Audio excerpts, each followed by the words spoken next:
Adi Shankara international ഫൗണ്ടേഷന്റെ എല്ലാവരും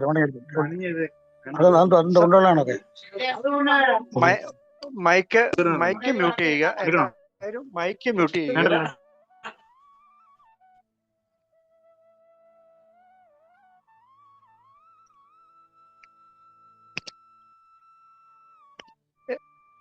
എല്ലാവർക്കും നമസ്കാരം.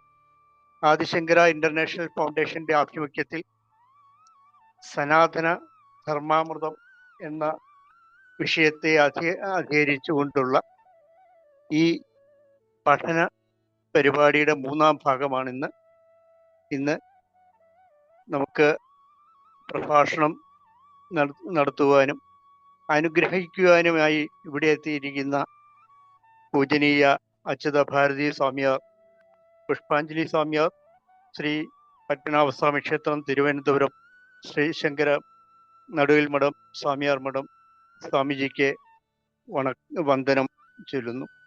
നമസ്കാരം. ഇന്ന് സനാതന ധർമ്മത്തെക്കുറിച്ച് ഒരുപാട് ചർച്ചകൾ നടക്കുന്നുണ്ട്. തീർച്ചയായിട്ടും അതിനെ കൂടുതലായിട്ട് അറിയുവാനും നമ്മുടെ ജീവിതത്തിലേക്ക് അത് പകർന്നു നൽകുവാനും എത്തിയ സ്വാമിജിക്ക് ഒരിക്കൽ കൂടി നമസ്കാരം പറഞ്ഞുകൊണ്ട് ഈ ചടങ്ങിലേക്ക് കിടക്കുകയാണ്. ആദ്യമായി ഒരു പ്രാർത്ഥനയ്ക്കായിട്ട് ശ്രീമതി സജനാജിയെ സാദരം ക്ഷണിക്കുന്നു. ജയശങ്കര. അജ്ഞാനാന്തർഗഹന പതിതർ ആത്മവിദ്യോപദേശൈഃ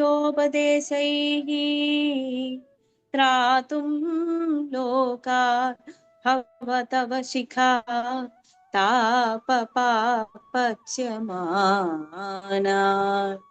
മുക്ത്വാ മൗനം വടവിടപിനോ മൂലതോ നിഷ്പതന്തി ശംഭോർമൂർത്തിശ്ചരതി ഭുവനേ ശങ്കരാചാര്യ രൂപ. സദാശിവസമാരംഭാ ശങ്കരാചാര്യ മധ്യമാ അസ്മദാചാര്യ പര്യന്താം വന്ദേ ഗുരുപരംപരാ. ഗുരുർബ്രഹ്മം ഗുരുവിഷ്ണു ഗുരുദേവോ മഹേശ്വരാ. ഗുരു സാക്ഷാത് പരബ്രഹ്മം തസ്മൈ ശ്രീ ഗുരവേ നമഃ. ജയശങ്കര. നന്ദി സജനാജി. ജ്യോതിഷ് കേൾക്കാമോ? ജ്യോതിഷ് കേൾക്കാം. ഞാൻ നമ്മുടെ ഈ പരിപാടി തുടങ്ങുന്നതിന് മുമ്പ് 2 വാക്ക് സംസാരിക്കാനായി നമ്മുടെ പ്രിയങ്കരനായ ജ്യോതിഷിനെ സാദരം ക്ഷണിച്ചുകൊള്ളു. എല്ലാവർക്കും നമസ്കാരം. നമുക്ക് ഏവർക്കും പ്രിയപ്പെട്ട സംപൂജനായ അച്യുത ഭാരതി സ്വാമിയാർ ഇന്ന് നമ്മുടെ ആദിശങ്കര ഫൗണ്ടേഷന്റെ വേദിയിൽ എത്തിയിരിക്കുകയാണ്. നമ്മളെല്ലാവരും ധന്യരായി. ഒപ്പം ആദിശങ്കര ഇന്റർനാഷണൽ ഫൗണ്ടേഷനും അദ്ദേഹത്തെ പോലുള്ള മഹത്തുക്കളെ നമ്മുടെ ഈ വേദിയിൽ ലഭിക്കുക എന്നുള്ളത് നമ്മളെ സംബന്ധിച്ചിടത്തോളം വളരെ ഭാഗ്യമായിട്ടുള്ളൊരു കാര്യം തന്നെയാണ്. പല പരിപാടികളും നമ്മുടെ പരിപാടികളൊക്കെ അദ്ദേഹം വീക്ഷിക്കുന്നുണ്ടെന്നാണ് പലപ്പോഴും പറഞ്ഞിട്ടുള്ളത്. ഞാൻ അദ്ദേഹത്തെക്കുറിച്ച് 2 വാക്ക് ഇവിടെ എല്ലാവർക്കും മുമ്പിൽ സവിനയം അവതരിപ്പിക്കുന്നു. ശ്രീശങ്കര സുരേശ്വരാചാര്യരുടെ പരമ്പരയും തിരുവിതാംകൂർ രാജാക്കന്മാരുടെ സ്ഥാനാരോഹണത്തിലും ദത്തെടുക്കൽ ചടങ്ങിലും അധ്യക്ഷത വഹിക്കുന്നതും മഹാരാജാവും 8 യോഗത്തിൽപ്പെടുന്ന പോറ്റിമാരും ഉൾപ്പെടുന്ന യോഗത്തിന്റെ അധ്യക്ഷനും ശ്രീ പത്മനാഭന്റെ ഉത്സവം തുടങ്ങിയ പ്രധാന എല്ലാ ചടങ്ങിനും മേൽനോട്ടം വഹിക്കുന്നതും ദീപാരാധനയ്ക്ക് ശേഷം ആദ്യ ദീപം നൽകുന്നതും ശ്രീ പത്മനാഭന് പുഷ്പാഞ്ജലി കഴിക്കുന്നതും വില്ലമംഗലം സ്വാമിയാർ പരമ്പരയിലെ നടുവിൽ മഠം സ്വാമിയാർക്കാണ്. പൂർവാശ്രമത്തിൽ പണ്ഡിതനും വിവർത്തകനുമായ ബ്രഹ്മശ്രീ ഒറവങ്കര അച്യുതൻ നമ്പൂതിരി സംസ്കൃത പണ്ഡിതൻ, പ്രഭാഷകൻ, കവി, വേദജ്ഞൻ, നിരവധി ഭാഗവത സപ്താഹങ്ങളിൽ ആചാര്യനുമായിരുന്നു.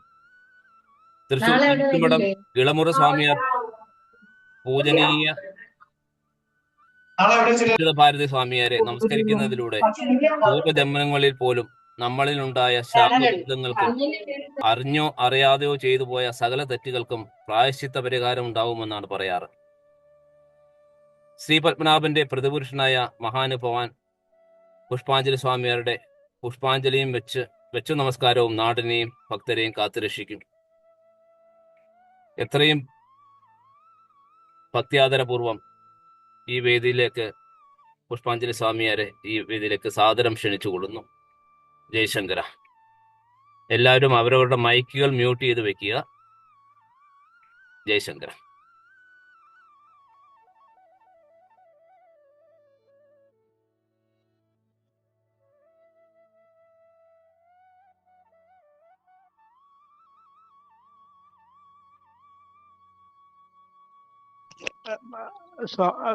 സ്വാമിജിയുടെ മൈക്ക് മ്യൂട്ടാണ്.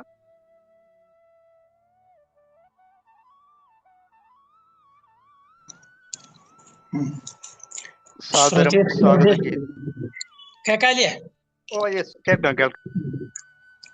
ഓം ശ്രുതിസ്മൃതി പുരാണാനാം ആലയം കരുണാലയം നമാമി ഭഗവത്പാദശങ്കരം ലോകശങ്കരം.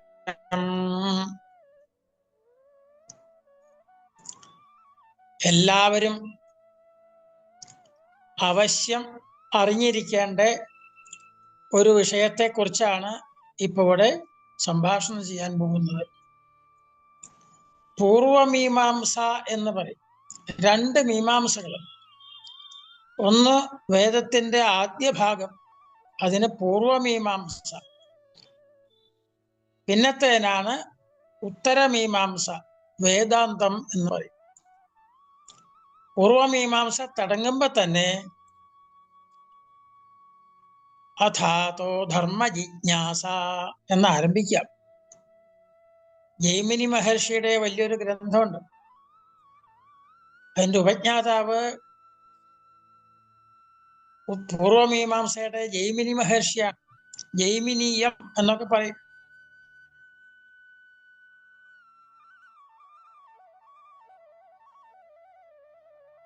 എത്രയോ ജീവജാലങ്ങള് ഈ ഭൂമുഖത്തുണ്ട്. അവരിലൊക്കെ വച്ച് വിശേഷം ധർമ്മത്തെക്കുറിച്ച് അറിയൽ മനുഷ്യന്റെ വിശേഷമാണ്. മനുഷ്യനേ ഉള്ളൂ. മറ്റവർക്കൊക്കെ ജന്മനാ ഒരു അറിവുണ്ടാവും, അത് മതി അവർക്ക്.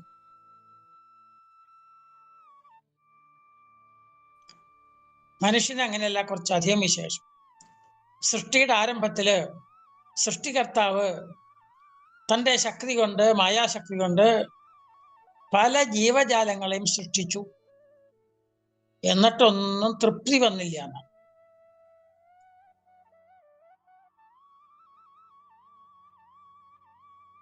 കഴിഞ്ഞപ്പോ വലിയ സന്തോഷമായി. എന്താ കാരണം? ബ്രഹ്മാവലോകധിഷണം മുദമാപദേവാഹാനം. ഈശ്വര സാക്ഷാത്കാരത്തിന്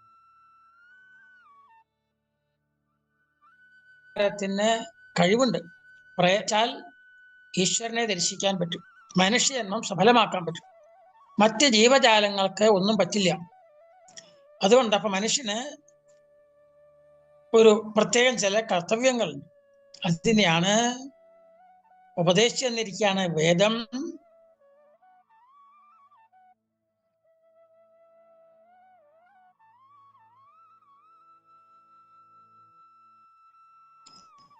ഒരു 100 വ്യാഖ്യാനം കേട്ടിട്ടുണ്ടാവും ഇപ്പൊ ആളുകൾ.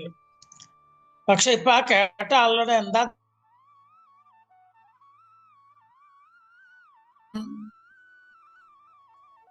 അതിന്റെ സാരം ഗ്രഹിച്ചിട്ടില്ല. അതുകൊണ്ടാണ്.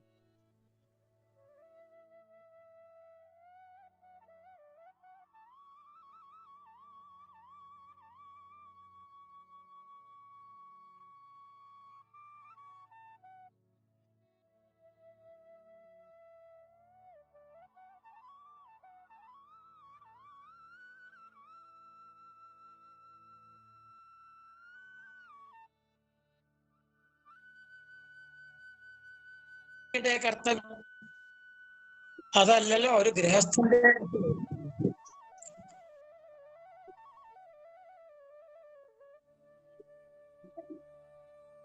ബ്രഹ്മചാരിയുടെ കർത്തവ്യമല്ല ഒരു വാനപ്രസ്ഥനം.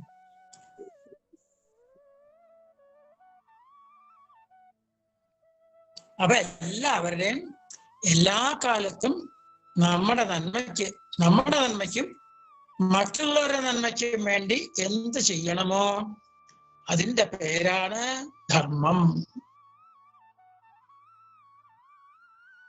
പിന്നെ ഈ ധർമ്മം എപ്പോഴും ഒരുപോലെ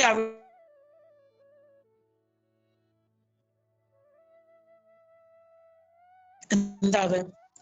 ആയുരാരോഗ്യ സൗഖ്യം ആഗ്രഹിക്കുന്ന ഒരു രോഗി ഉപദേശം കേട്ട് അതേപോലെ ജീവിക്കില്ല. ഇന്ന ഔഷധം ഇന്ന അളവില് ഇന്ന തരത്തില് ഇന്ന സമയത്തൊക്കെ സേവിക്കണം, ഇന്ന ഭക്ഷണങ്ങൾ മാത്രമേ കഴിക്കാൻ പാടുള്ളൂ, ഇന്നതൊന്നും ചെയ്യരുത്, ഇന്ന ഭക്ഷണങ്ങൾ കഴിക്കരുത് എന്ന് പറഞ്ഞ് എന്നൊരു രോഗിക്ക് ഉപദേശം കൊടുത്തു വൈദ്യൻ.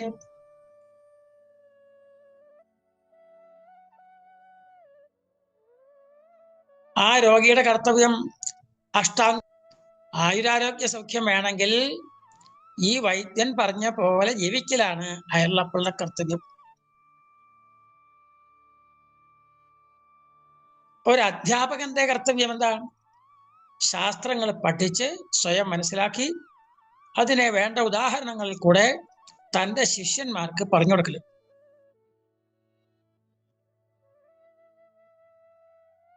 ഇതാണ് അധ്യാപകന്റെ പരമാവധി വ്യവസായങ്ങൾ നടത്തലല്ല. ഒരു അധ്യാപകനാണോ അധ്യാപകന്റെ ധർമ്മം അതാ.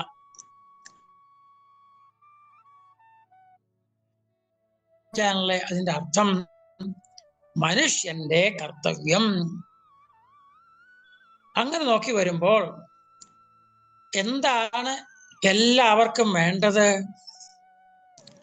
എല്ലാവർക്കും വേണ്ടത് നല്ല സുഖമായിട്ടിരിക്കണം, ഒരു മനസ്സിന് നല്ല ശാന്തത കിട്ടണം, സുഖമായി ജീവിക്കണം.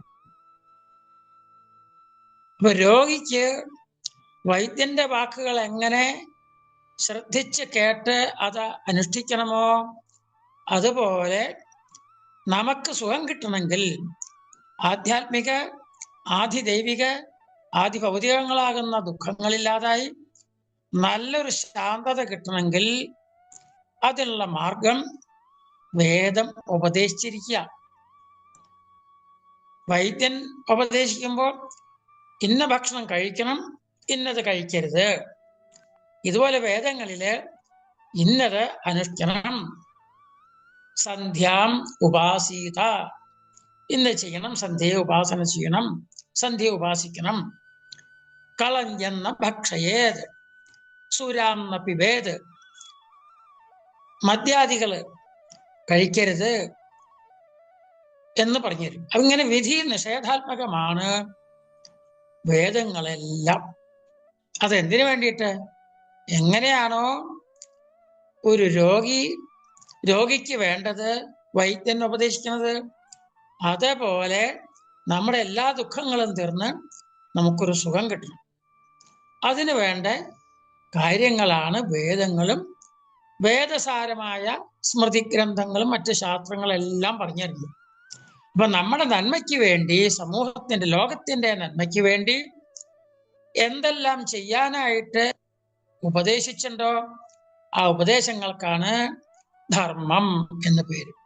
കർത്തവ്യമാണ് ഉപദേശിക്കുന്നത്, ഓരോരുത്തര് കൃത്യമായിട്ട് പറയാ. അപ്പൊ അതുപോലെ ചെയ്താൽ നമുക്ക് ലക്ഷ്യത്തിൽ എത്താൻ പറ്റും. ലക്ഷ്യം എന്ന് പറയുന്നത് ആത്യന്തിക മനഃശാന്തി.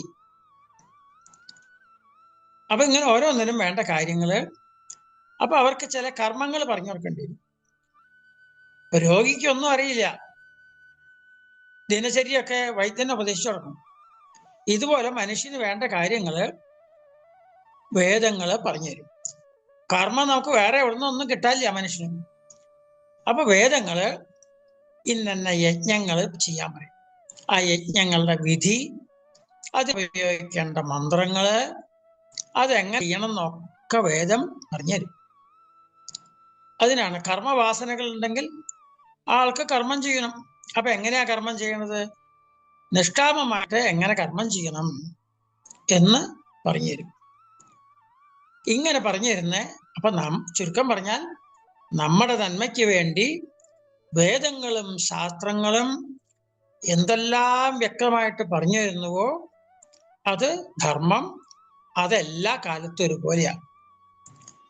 കുട്ടിക്കാലത്ത് ഗുരുമുഖത്തുനിന്ന് എല്ലാ ശാസ്ത്രങ്ങളും പഠിക്കണം എന്ന് പറഞ്ഞിട്ടുണ്ടെങ്കിൽ അതിന് കാലം കൊണ്ട് മാറ്റം വരുമോ? കാലം കൊണ്ടും ദേശം കൊണ്ടൊന്നും മാറ്റം വരില്ല. അതൊക്കെ വാർദ്ധക്യത്തിൽ മതി പഠിപ്പൊക്കെ. ഇങ്ങനെ എന്തെങ്കിലും ഒരു മാറ്റം വരും അതിന്. സത്യം വദ ധർമ്മം ചര എന്നൊക്കെ വേദവാക്യങ്ങൾ. അപ്പോ സത്യം, ഇതിന് ഏതെങ്കിലും നാട്ടിൽ ചെന്നിട്ട് ഇത് തെറ്റാന്ന് ആർക്കും സ്ഥാപിക്കാൻ പറ്റില്ല. അല്ലെങ്കിൽ ധർമ്മം, ഞാൻ ധർമ്മമൊക്കെ അനുഷ്ഠിക്കും, സത്യത്തെ നോക്കാറില്ല. അങ്ങനെയില്ല. സത്യം നാസ്തി പരോധർമ്മ. സത്യത്തിൽ നിന്ന് പരമായിട്ട് വേറെ ധർമ്മമില്ല. അപ്പൊ എല്ലാം സത്യത്തിൽ, സർവം സത്യേ പ്രതിഷ്ഠിതം. എല്ലാം ആ സത്യത്തില് ഉറച്ചു നിന്നുകൊണ്ടാണ്. അപ്പൊ ഇങ്ങനെ എല്ലാവർക്കും വേണ്ട, സർവ മനുഷ്യർക്കും വേണ്ടത് എല്ലാ കാലത്തും, കാലം കൊണ്ടൊന്നും മാറ്റമില്ല. കാലദേശാദികളെ കൊണ്ട് മാറ്റം വരാത്തതും മനുഷ്യന് വേണ്ടതായിട്ടുള്ള മനഃശാന്തി കിട്ടണമെങ്കിൽ എങ്ങനെ ജീവിക്കണമോ അതാണ് വേദം. വേദത്തിന്റെ സാരമായിട്ടുള്ള മറ്റ് സ്മൃതി, പുരാണ, ഇതിഹാസാദികളും എല്ലാം നമുക്ക് പറഞ്ഞു തരുന്നു. വേദം നേരിട്ട്, വേദം പ്രഭു സംഹിതം എന്നാ അതിന് പറയാം. രാജകൽപ്പന പോലെ ചെയ്യൂന്നേ പറയുള്ളൂ, ചെയ്തേ പറയുള്ളൂ. അത് ചെയ്യില്ലെങ്കിൽ എന്താ, ചെയ്യണമെന്ന് പറഞ്ഞിട്ട് ചെയ്തില്ലെങ്കിൽ എന്താ, ചെയ്യരുതെന്ന് പറഞ്ഞ് ചെയ്താലെന്താ, ഇതൊന്നും വേദം പറഞ്ഞില്ല. രാജകൽപ്പനയാണ്. രാജകൽപ്പനയുടെ വേറെ ചോദ്യമൊന്നുമില്ലാതെ അനുഷ്ഠിച്ചോളാം. പ്രഭു സംഹിതം. വേദങ്ങൾ പ്രഭു സംഹിതങ്ങളാണ്, രാജകൽപ്പന പോലെ. പുരാണങ്ങൾ വന്നപ്പോഴോ അത് സുഹൃത് സംഹിതം. സംഹിതം എന്ന് പറഞ്ഞാൽ തുല്യർത്ഥമാണ്. ഒരു സുഹൃത്ത് പറഞ്ഞു തരുന്ന പോലെയാണ്. രാജകൽപ്പന കേൾക്കാൻ വലിയ രസമൊന്നും ഉണ്ടാവില്ല. എന്നാൽ സുഹൃത്തിന്റെ വാക്ക് അങ്ങനെയല്ല. ഉദാഹരണത്തിൽ കൂടെ പറയാം, ഇന്ന് ചെയ്യണ്ടാട്ടോ, ഇന്ന് ചെയ്താൽ ഇന്ന വിഷമം വരും എന്ന് പറഞ്ഞ് നല്ല അത് കേൾക്കാൻ രസമുണ്ടാവും. അത് അനുഷ്ഠിച്ച് നമുക്ക് നല്ലതാണ്. കാവ്യങ്ങൾ അപ്പൊ കുറച്ചും കൂടിയും മധുരമാക്കി അത് ഒരു പതിവ്രത പതിക്ക് പറഞ്ഞു കൊടുക്കുന്ന രീതിയിലെന്നാണ്. ഇതാണ് കാവ്യങ്ങളായപ്പോ. എല്ലാ ദേശം ഒന്നാണ്. രാമായണം മുഴുവൻ വായിച്ചു കഴിഞ്ഞാൽ എന്താ പഠിക്കാനുള്ളത്? എല്ലാ കാലവും രാമാധിപത് വാദിതവ്യം നതു രാവണാധിപത്. രാമനെ പോലെ ആവണം, രാവണനെ പോലെ ആവരുത്. എന്തെല്ലാം ശക്തി, എന്തെല്ലാം കഴിവുണ്ടായിരുന്നു, അതൊക്കെ നാശത്തിന് കാരണമായി. അപ്പൊ അതുപോലെ ഒരു മനുഷ്യന്മം കിട്ടിയത് വിഷയാസക്തനായി കളയരുത്, വേണ്ട പോലെ ഉപയോഗിക്കണം. രാമനെ പോലെ ആവണം. രമയതി ഇതി രാമഹാനം. തന്റെ വൃത്തികളെക്കും മറ്റുള്ളവരെ സംശയിപ്പിക്കുമെങ്കിൽ അവൻ രാമൻ. ഇതാണ് പഠിപ്പിക്കുന്നത്. ഇങ്ങനെ ഗ്രന്ഥം നോലും ആ ധർമ്മം എന്താണ്, അധർമ്മം എന്താണ്, ആ ധർമ്മം കർത്തവ്യം ഇതാണ്, അകർത്തവ്യം എന്ത്, ഇത് രണ്ടും പഠിപ്പിക്കും. എല്ലാ ഗ്രന്ഥങ്ങളും ഇതാ പഠിപ്പിക്കുന്നത്. അത് കഴിഞ്ഞിട്ട് പറയാം, അവനവന്റെ ധർമ്മം അനുഷ്ഠിച്ചാൽ നമുക്ക് എല്ലാ നന്മയും വരും. ധർമ്മോ രക്ഷതി രക്ഷ രക്ഷിതാഹ രക്ഷതി, രക്ഷിക്കുന്നു. വൈദ്യശാസ്ത്രമാണെങ്കിൽ അത് ആ രീതിയിൽ പറയും. എല്ലാവർക്കും വേണ്ടത് അവ്യാധി മാത്രം, യാതൊരു അസുഖമില്ലാതിരിക്കുക, സുഖമായിട്ടിരിക്കുക. അതിനെ വേണം. അപ്പൊ ധർമ്മം ഉപദേശിക്കുക അവിടെ. വൈദ്യശാസ്ത്രമാണ് നിത്യം ഹിതാഹാര വിഹാര സേവി സമീക്ഷ്യകാരി വിഷയേഷ്വസക്തഃ ദാതാ സമഃ സത്യപരാക്ഷമാവാൻ ആപ്തോപസേവി സഭവത്യരോഗഃ. രോഗം വരാതിരിക്കണമെങ്കിൽ എന്താണ് മാർഗം? വൈദ്യശാസ്ത്രജ്ഞു അതിന് വഴിയുണ്ട്. ചില കാര്യങ്ങൾ പറയാൻ, നിങ്ങൾ അത് ജീവിതത്തിൽ പകർത്തിയാൽ മതി എന്ന്. ആ ധർമ്മം പറഞ്ഞു കൊടുക്കാൻ പാടെ. എന്താ അത്? നിത്യം ഹിതാഹാര സേവി, ഹിതവും മിതമായിട്ട് ഭക്ഷണത്തെ നിയന്ത്രിക്കാൻ വ്യായാമങ്ങൾ ചെയ്യുക. അതാണ് നിത്യം ഹിതാഹാര വിഹാര സേവി സമീക്ഷ്യകാരി. നല്ലോണം ആലോചിച്ച് പ്രവർത്തിക്കുക. ആലോചിക്കാണ്ട് പ്രവർത്തിച്ചിട്ടുണ്ടെങ്കിൽ വേണ്ടാത്ത പ്രവൃത്തികൾ വരും. പിന്നെ അതിനെക്കുറിച്ച് ദുഷിച്ചിട്ട് കാര്യം. സമീക്ഷ്യകാരി വിഷയേഷ്വസക്തഃ, വിഷയങ്ങളിൽ വല്ലാതെ ആസക്തി കൂടാതെ ധർമ്മത്തെ മുൻനിർത്തിക്കൊണ്ട് വിഷയങ്ങളെ അനുഭവിക്കുക. അതാണ്.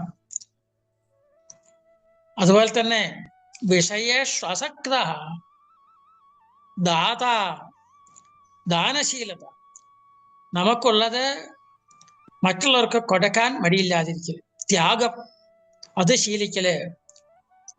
അതാണ് ദാതാ സമഃ. എല്ലാവരുടെ ഉള്ളിലും ഇരിക്കുന്ന ഒരേ ചൈതന്യം, അതാണ് ഇതിനെ മുഴുവൻ പ്രവർത്തിക്കണം എന്നുള്ള ഒരു നല്ലൊരു വിവേകം. ദാതാ സമഃ സത്യപരഃ, സത്യത്തെ. നമ്മളൊരു അസത്യം പറഞ്ഞാൽ അത് നമ്മളെ തന്നെ ദുഷിപ്പിക്കും.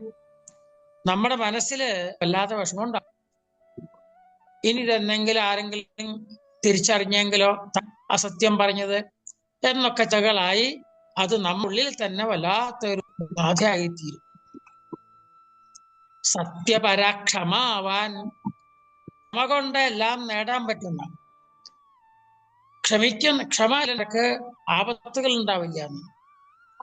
അതുകൊണ്ട് ക്ഷമാവാൻ ആപതോ സേവി, നല്ല വിശ്വസ്തരായിട്ടുള്ള ആൾ കൂട്ടുകെട്ട്, അങ്ങനെ നല്ല രീതിയിൽ സഭവത്യരോഗഃ, രോഗമില്ലാതിരിക്കണോ? ഇങ്ങനെയുള്ള ഉപദേശങ്ങൾ കേട്ട് അത് ക്രമത്തില് ജീവിതത്തിൽ പകർത്തി എത്രയും പകർത്താൻ പറ്റുന്നുവോ അത്രയും നമുക്ക് സുഖമുണ്ടാവും. നമുക്ക് കർത്തവ്യങ്ങളാണ് വേദങ്ങളും ശാസ്ത്രങ്ങളും. ആത്മാക്കൾക്ക് എന്തെങ്കിലും പറയാനുണ്ടെങ്കിൽ ഒക്കെ നന്മയ്ക്കാ പറയുന്നത്. അത് നമ്മൾ കേട്ട് അതുപോലെ ജീവിച്ചാൽ നമുക്ക് എത്രയും അത് ജീവിതത്തിൽ പകർത്താൻ പറ്റുന്നുവോ അത്രയും നമുക്ക് നന്മയുണ്ട്. അപ്പൊ ചുരുക്കി പറഞ്ഞാൽ മനുഷ്യ നന്മയ്ക്ക് എല്ലാ കാലത്തും എങ്ങനെ മനുഷ്യൻ ജീവിക്കണം, തമ്മിൽ വഴക്കൊന്നും കൂടാതെയും സംഗച്ഛത്വം സംവദത്വം എന്നൊക്കെ വേദവാക്യമുണ്ട്.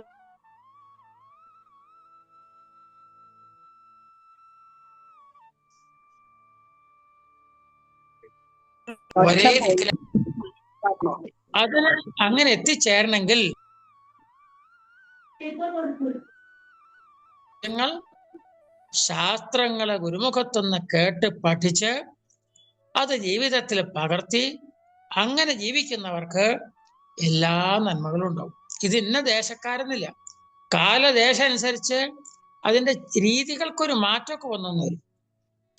കാൽനടയായിട്ട് സഞ്ചരിക്കണം എന്ന് പറഞ്ഞാൽ അത് വാഹനമില്ലാത്ത കാലത്ത്, വാഹനമുള്ള കാലത്ത് കാൽനടയായിട്ട് പോകണമെന്നില്ല, അല്ലാണ്ട് പോയാലും ധർമ്മ ചുരി വരില്ല എന്നാണ്. അപ്പൊ ഇങ്ങനെ ദേശകാലത്തിനനുസരിച്ച് അങ്ങനെ അത് ജീവിക്കാം. എങ്ങനെ ജീവിക്കണം? നിങ്ങളെല്ലാവരും ആഗ്രഹിക്കുന്ന നിങ്ങളുടെ മനഃശാന്തി എങ്ങനെ കിട്ടും?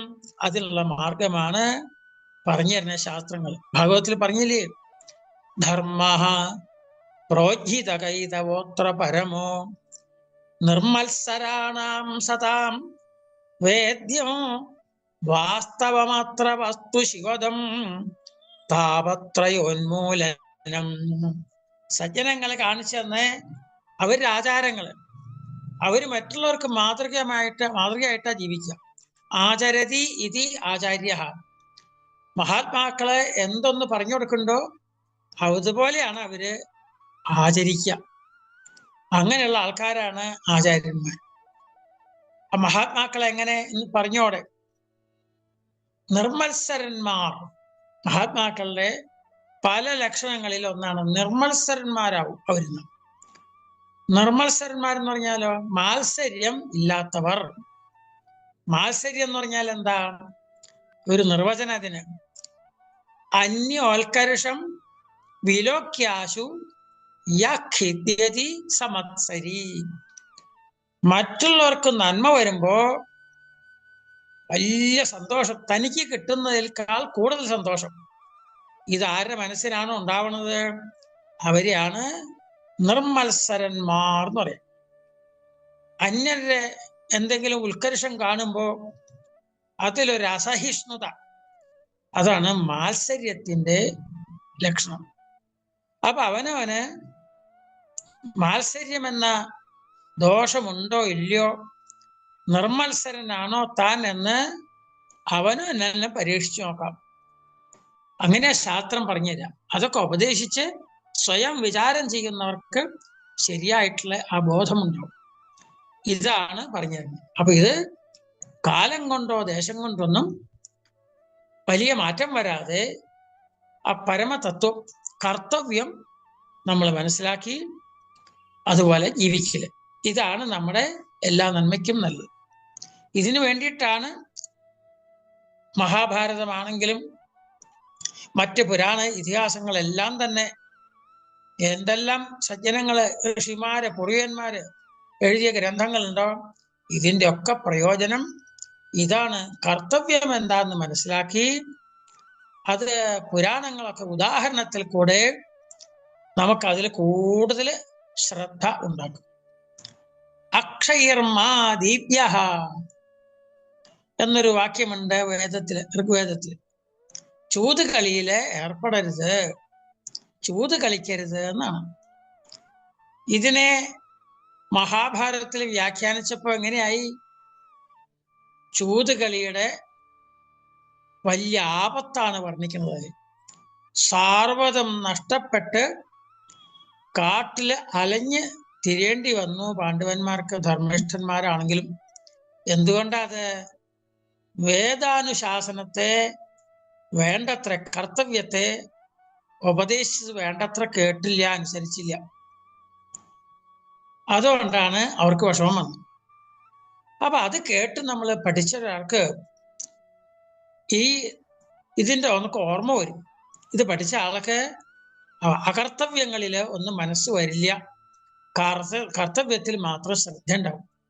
ഇതാണ് ഈ ഗ്രന്ഥങ്ങളൊക്കെ കേട്ട് പഠിച്ചാലത്തെ ഒരു പ്രത്യേകത.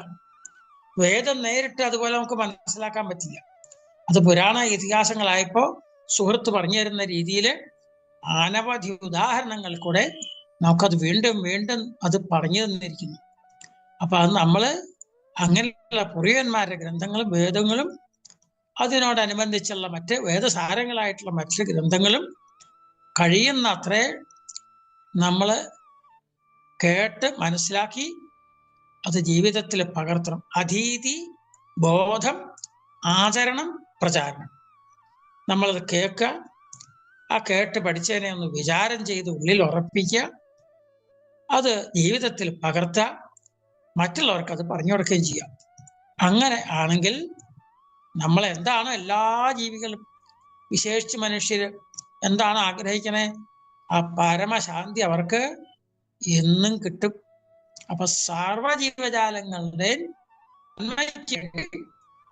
സൃഷ്ടികർത്താവ് ഉപദേശിച്ചു തന്നിട്ടുള്ളത് ധർമ്മങ്ങളാണ്, കർത്തവ്യങ്ങളാണ്, സനാതനധർമ്മങ്ങൾ, എന്നേക്കും പറ്റുന്ന കാര്യങ്ങൾ. അതാണ് സനാതനധർമ്മങ്ങൾ. ഇത് എല്ലാ ദിക്കിലേക്കും ഈ ഒരു കാര്യം ഓർമ്മ വച്ചാൽ ശാസ്ത്രങ്ങൾ എന്ത് നമ്മുടെ കർത്തവ്യത്തെ ഉപദേശിച്ചു തരുന്നുവോ അതിനെയാണ് ധർമ്മം എന്ന് പറയും. അതെല്ലാ കാലത്തേക്കും പറ്റിയതിനെ സനാതനധർമ്മം എന്ന് പറയും. ഇതാണ് സനാതനധർമ്മത്തിന്റെ ഒരു സാമാന്യം. എത്രയോ ഉദാഹരണങ്ങൾ ഇതിന് പറയാനായിട്ടുണ്ട്. അത് വലിയ വലിയ ഗ്രന്ഥങ്ങളിലേക്കും നമ്മൾ ഇപ്പൊ കിടക്കുന്നില്ല. സാമാന്യമായിട്ട് ഇതിനെക്കുറിച്ച് ഒന്ന് പറഞ്ഞെന്ന് മാത്രമേ ഉള്ളൂ. അത് ധർമാൻ വക്ഷ്യേ സനാതനാൻ, എത്ര ദിക്കില ധർമ്മ അർത്ഥ കാമ മോക്ഷാദികളെ കുറിച്ചും ഒക്കെ ഭീഷ്മരുടെയൊക്കെ ഉപദേശം എത്രയോ ആയിരക്കണക്കിന് ശ്ലോകങ്ങളൊക്കെ ഉണ്ട്. അതിലെല്ലാം ഉണ്ട്. ധർമ്മേച അർത്ഥേച കാമേച മോക്ഷേച ഭരത ഋഷഭ. ഇതിലൊക്കെ തന്നെ യദിഹാസ്തി തദന്യത്ര എന്നേഹാസ്തി ന തത്ക്വചിത്. ധർമാർത്ഥ കാമ മോക്ഷങ്ങളെ കുറിച്ച് എന്തെല്ലാം അറിയണോ അതൊക്കെ ഇതിലുണ്ടെന്ന. ഇതിലുള്ളത് മറ്റ് ഗ്രന്ഥങ്ങളിലൊക്കെ കാണാം, ഇതിലില്ലാത്തത് മറ്റ് ഗ്രന്ഥങ്ങളിലൊന്നും കാണില്ല. അത്രയ്ക്ക് പറഞ്ഞിരിക്കുക. അപ്പോഴാണ് അത് 1.25 ലക്ഷം ശ്ലോകമൊക്കെ ആയിട്ട് മാറിയത്. അപ്പൊ ഓരോ കഥ പറഞ്ഞിട്ടുണ്ടെങ്കിൽ ആ കഥ അങ്ങനെയല്ല നമ്മൾ എടുക്കേണ്ടത്, അതിന്റെ സാരം ഗ്രഹിക്കണം. പുഷ്പേഭ്യവ ഷഡ്പദ. ഒരു പൂവിൽ ചെന്നിരുന്നാൽ വണ്ടുകൾ അതിന്റെ സാരം ഒരു തുള്ളി തേനെടുക്കണ പോലെ എല്ലാത്തിൻ്റെയും ആ സാരം നമ്മൾ ഗ്രഹിക്കണം. അപ്പൊ രാമായണം മുഴുവൻ ഹൃദിസ്ഥമാക്കിയാലും രാമനെ പോലെ ജീവിക്കണം, രാവണനെ പോലെ ആവരുത് എന്നുള്ള തത്വം ഗ്രഹിച്ചില്ലെങ്കിൽ രാമായണം പഠിച്ചിട്ടില്ല എന്നാണ് അതിന്റെ താല്പര്യം. അപ്പൊ എല്ലാ ഗ്രന്ഥങ്ങളിലും മനുഷ്യന്റെ പരമായിട്ടുള്ള കർത്തവ്യത്തെ ഉപദേശിച്ചു തരുന്നു. അതാണ് അപ്പൊ ധർമ്മഗ്രന്ഥങ്ങൾ, ധർമ്മശാസ്ത്ര ഗ്രന്ഥങ്ങൾ. അതാണ് ജൈമിനി തുടങ്ങുമ്പോ തന്നെ എന്താണ് ധർമ്മം, ധർമ്മത്തെക്കുറിച്ച് അറിയണം. ഇല്ലെങ്കിൽ ധർമ്മേണ ഹീനഃ പശുഹു. ധർമ്മമില്ലെങ്കിൽ പിന്നെ അവനെ പക്ഷി മൃഗാദികളോ മറ്റും ഒക്കെ പോലെ കണക്കാക്കാവുന്നതാണ്. അപ്പൊ ധർമ്മമാണ് മനുഷ്യനെ മനുഷ്യനാക്കി തീർക്കുന്നത്. അതുകൊണ്ട് മറ്റവർക്ക് അങ്ങനെ പ്രത്യേകം കർത്തവ്യം കേൾക്കേ പഠിക്കുകയൊന്നും ആവശ്യമില്ല. അവർക്കൊരു ജന്മനാ തന്നെ നിസർഗമായിട്ട് അവർക്ക് കർത്തവ്യം അവർക്കറിയാം, അത് തെറ്റിപ്പോവില്ല. മനുഷ്യന് വിശേഷമായിട്ട് ഗുരുമുഖത്തുനിന്ന് കേൾക്കണം, അറിയണം. അതിൽ ശ്രദ്ധ വന്നാൽ, നമ്മുടെ മനസ്സിന് ശുദ്ധി വന്നാൽ കാര്യങ്ങള്, നേരെ മാർഗങ്ങള്, കർത്തവ്യങ്ങള് ശരിയായിട്ട് അറിയാനായിട്ട്. ഇതാണ് ചുരുക്കത്തില് സനാതനധർമ്മം എന്ന് വെച്ചിട്ടുണ്ട്. അതൊന്നും കൂടിയും പറയാണ്, മനുഷ്യന്റെ കർത്തവ്യത്തെയാണ് ധർമ്മം എന്ന വാക്കുകൊണ്ട്. വാക്ക് പല അർത്ഥം ഉണ്ടാവും, അതങ്ങനെ കുറെ വ്യാഖ്യാനിച്ചാലൊന്നും ഓരോത്തിലും ഒരർത്ഥം. ഇതൊക്കെ വേദോക്തം കർത്തവ്യം കർമ്മ ധർമ്മ. വേദത്തില് ചെയ്യാൻ പറഞ്ഞത് ധർമ്മം, നിഷേധിച്ചത്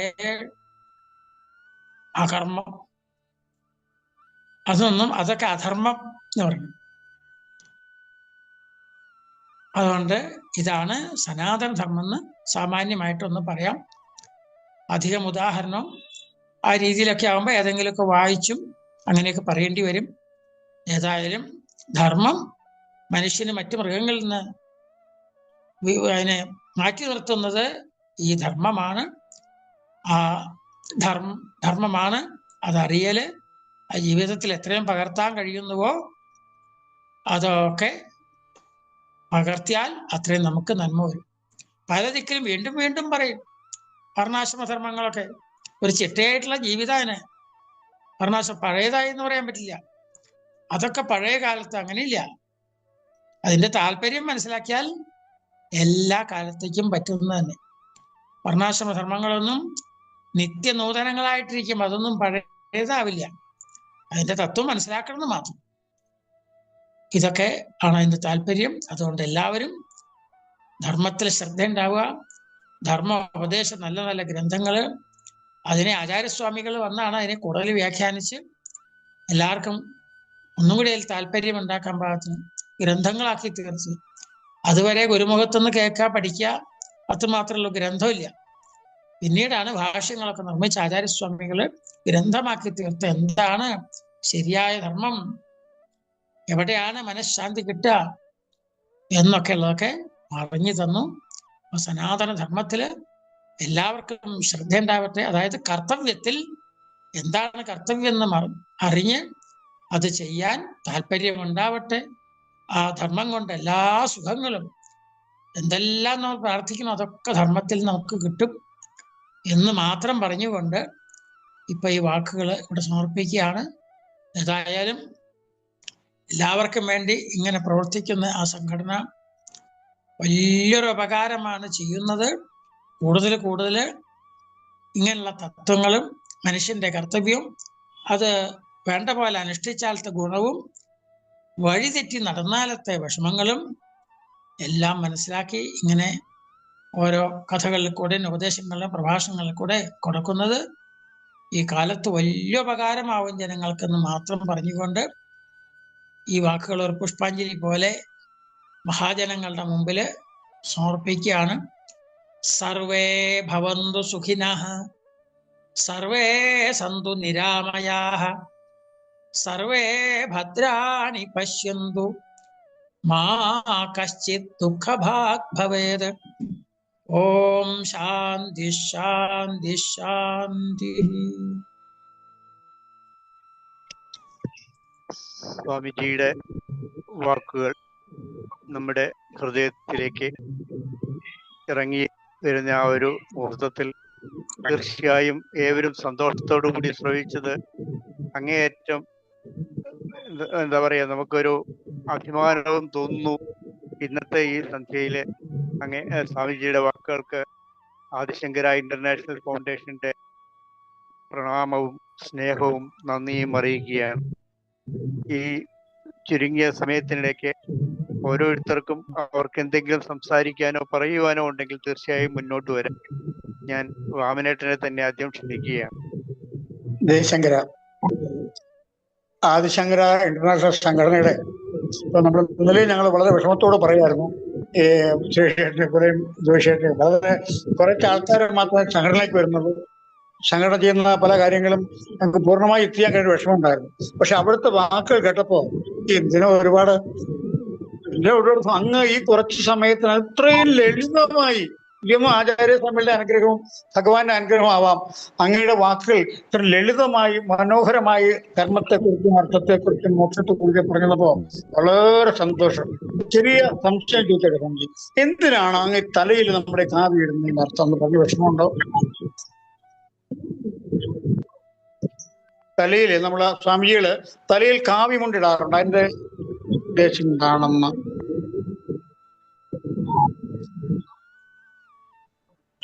തത്വശാസ്ത്രം ധരിച്ചിട്ട് ശിരസ് മൂടിക്കൊണ്ട് വേണമെന്നാണ് സന്യാസിമാരുടെ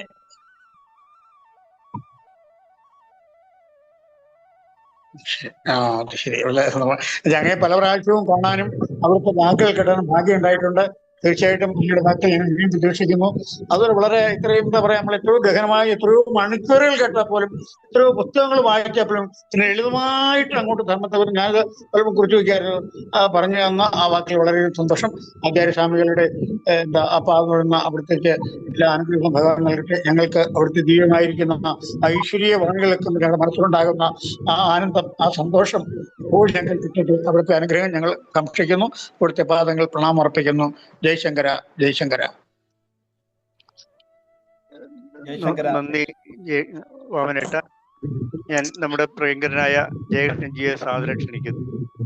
ജയശങ്കര ജയശങ്കര. സ്വാമിജിയുടെ പാദങ്ങളില് പാദ നമസ്കാരം ചെയ്തുകൊള്ളുന്നു. അഭിവാദേ കൃഷ്ണ ശർമ്മ നാമ അഹം അസ്തിഭോ. സനാതന ധർമ്മത്തെ കുറിച്ചും അതേപോലെ തന്നെ വേദങ്ങളെ കുറിച്ചും വളരെ മനോഹരമായിട്ട് ലളിതമായിട്ട് നമുക്ക് ഏവർക്കും മനസ്സിലാവുന്ന രീതിയിൽ ചുരുങ്ങിയ സമയം കൊണ്ട് പറഞ്ഞു തന്നു എന്നുള്ളത് തീർച്ചയായിട്ടും ചരിതാർത്ഥജനകമാണ്. അങ്ങയുടെ ഇന്നത്തെ ഈ ക്ലാസ്, ഇന്നത്തെ പ്രഭാഷണം നന്നായിരുന്നോ മനോഹരമായിരുന്നോ ഒന്നും പറയാനുള്ള കഴിവോ അറിവൊന്നും നമുക്കില്ല. എന്തായാലും വളരെ ഗംഭീരമായിരുന്നു. കാര്യങ്ങൾ വളരെ ഭംഗിയായിട്ട് നമുക്ക് മനസ്സിലാക്കുവാൻ സാധിച്ചു എന്നുള്ള ഒരു ചാരിതാർത്ഥ്യമുണ്ട്. അതോടൊപ്പം തന്നെ ഇന്നിവിടെ എത്തിയിരിക്കുന്ന എല്ലാവരെയും ആദിശങ്കര ഇന്റർനാഷണൽ ഫൗണ്ടേഷനെയും അങ്ങ് ആശംസിച്ചു, അനുഗ്രഹിച്ചു എന്നുള്ളത് തീർച്ചയായിട്ടും നമുക്ക് വളരെയധികം അനുഗ്രഹീതമാണ്. അങ്ങയുടെ പാദങ്ങൾ ഒന്നുകൂടെ നമസ്കരിച്ചുകൊണ്ട് ജഗദ്ഗുരു ആദിശങ്കരാചാര്യ സ്വാമികളെയും സ്മരിച്ചുകൊണ്ട് വാക്കുകൾ ഉപസംഹരിക്കുന്നു. ജയശങ്കര ജയശങ്കര ജയശങ്കര. നന്ദി ജയകൃഷ്ണൻജി. ഞാൻ ഉഷയെടുത്തിയെ സാദരം ക്ഷണിക്കുന്നു. ഉഷയെടുത്തി 2 വാക്കുകൾ. കേൾക്കുന്നുണ്ടോ? കേൾക്കുന്നുണ്ട്. നമസ്തേ ജയശങ്കര. സ്വാമിജികളുടെ പാദങ്ങൾ നമസ്കരിച്ചുകൊണ്ട് സംസാരിക്കാം.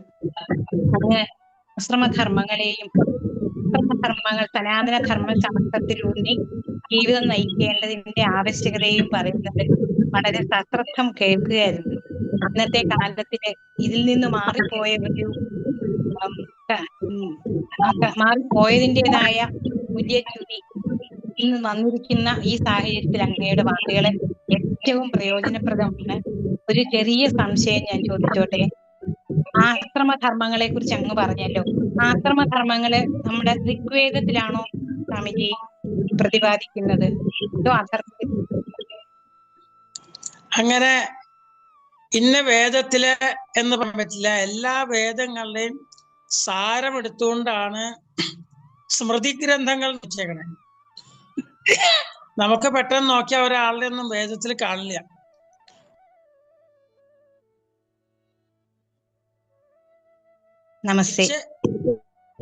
എടുത്തേക്കണതാണ് സ്മൃതി എന്ന് പേര് തന്നെ. അതാണ് സ്മൃതി ഗ്രന്ഥങ്ങൾ. മനുസ്മൃതി, യാജ്ഞവൽക്യ സ്മൃതി മുതലായിട്ടുള്ള ഗ്രന്ഥങ്ങളൊക്കെ. അപ്പൊ ശ്രുതിയുടെ സാരാംശമാണോ സ്മൃതിയിലൂടെ നമുക്ക് തന്നിരിക്കുന്നത്? വളരെ സന്തോഷം സ്വാമി. അങ്ങയുടെ പാദങ്ങളിൽ നമസ്കരിക്കുന്നു. നമ്മുടെ സംഘടനയ്ക്ക് അങ്ങയുടെ സാന്നിധ്യവും വാക്കുകളും ഒക്കെ വളരെ അനുഗ്രഹം തന്നെയാണ്. ജയശങ്കര. നമസ്തേ. സന്തോഷം. ഈ നിമിഷത്തിൽ ഇനി ആർക്കെങ്കിലും സംസാരിക്കാനോ ചോദിക്കുവാനോ ഉണ്ടെങ്കിൽ തീർച്ചയായും മുന്നോട്ട് വരിക. ജയശങ്കര സ്വാമിജി, ഒരു അരമണിക്കൂർ നേരം ആഴ്ചയിൽ ഞങ്ങൾക്ക് ഇങ്ങനെയുള്ള ക്ലാസ് തന്നിട്ടുണ്ടെങ്കിൽ ഒരുപാട് സന്തോഷമായിരിക്കും. ഞങ്ങളെ നേർവഴിക്ക് നടത്താൻ വേണ്ടി ഇങ്ങനെ ഒരു പഠന ക്ലാസ് ഞങ്ങൾക്ക് ആഴ്ചയിൽ ഒരു ദിവസം തന്നിട്ടുണ്ടെങ്കിൽ ഒരുപാട് കരുണ ഉണ്ടാവണം.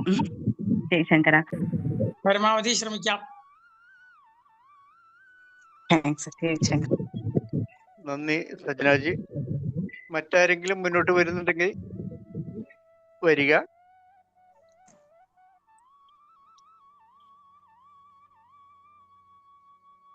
ജ്യോതിഷ് കേൾക്കുന്നുണ്ടോ? കേൾക്കാം.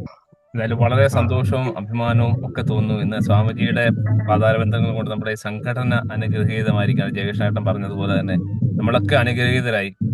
കാരണം അദ്ദേഹത്തിന് നമ്മൾ 4 വർഷമായി നമ്മുടെ ഈ സംഘടന ആരംഭിച്ചിട്ട്, പക്ഷെ ഇതുവരെ അദ്ദേഹത്തിന് ഇവിടെ നമ്മുടെ ഈ ഒരു പ്ലാറ്റ്ഫോമിൽ അദ്ദേഹത്തിനെ ഒന്ന് കൊണ്ടുവരാനായിട്ട് നമുക്ക് ഇതുവരെ കഴിഞ്ഞില്ല. പക്ഷെ എല്ലാത്തിനും ഒരു സമയമുണ്ട് എന്നുള്ളത് വിശ്വസിക്കുന്ന ഒരു വ്യക്തി ആയതുകൊണ്ട് തീർച്ചയായിട്ടും ഇന്ന് നമ്മുടെ എന്താ പറയുക, സ്വാമിയുടെ പാതാരബന്ധങ്ങൾ നമ്മുടെ സംഘടനയിലും പതിച്ചു. എന്തായാലും വളരെ സന്തോഷം, അഭിമാനിക്കുന്നു. അതുപോലെ തന്നെ സ്വാമിജിക്കും സ്വാമിയാർക്കും എല്ലാ ഭാവങ്ങളും നേരുന്നു. അങ്ങയുടെ പാതാരബന്ധങ്ങളിൽ നമസ്കരിച്ചുകൊണ്ട് ജയശങ്കര. വേറെ ആർക്കെങ്കിലും എന്തെങ്കിലും സംസാരിക്കാനുണ്ടെങ്കിൽ സംസാരിക്കാം. അതല്ലെങ്കിൽ നമുക്ക് ഇന്നത്തെ ക്ലാസ് ഇവിടെ അവസാനിപ്പിക്കും.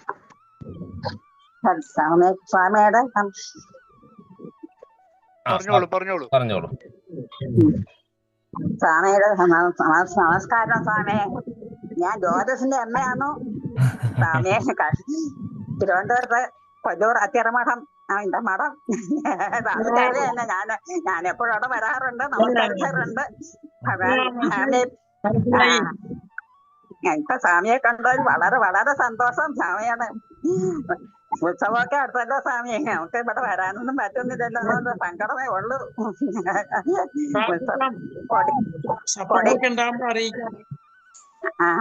കൊടിയേറ്റ് വന്നാമോ സ്വാമി? കൊടിയേറ്റ് പത്മനാഭസ്വാമിയുടെ കൊടിയേറ്റ് അത് 2-ാം തീയതി ഏപ്രിൽ 2-ാം തീയതി. ഇപ്പം അവിടെ പരിപാടികളൊക്കെ നല്ലോണം നടക്കുന്നുണ്ടല്ലോ. ഭാഗവതമൊക്കെ നന്നായിട്ട് നടക്കും. ചെറിയൊരു വൃന്ദാവനമാണ് ഇപ്പൊ കണ്ടാൽ തന്നെ. ഭഗവാനൊക്കെ അവിടെ വരുമ്പോ ഒരു വൃന്ദാവനത്തിന്റെ പ്രീതിയ. സ്വാമിയുടെ പാദത്തിൽ നമസ്കാരം സ്വാമി. നമസ്കാരം നമസ്കാരം.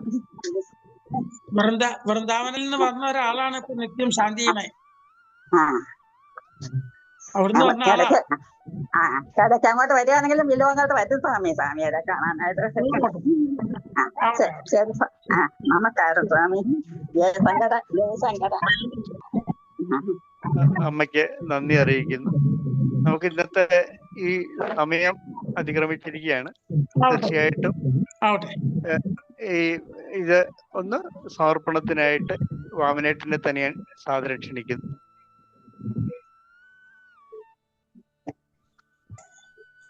ജയശങ്കര,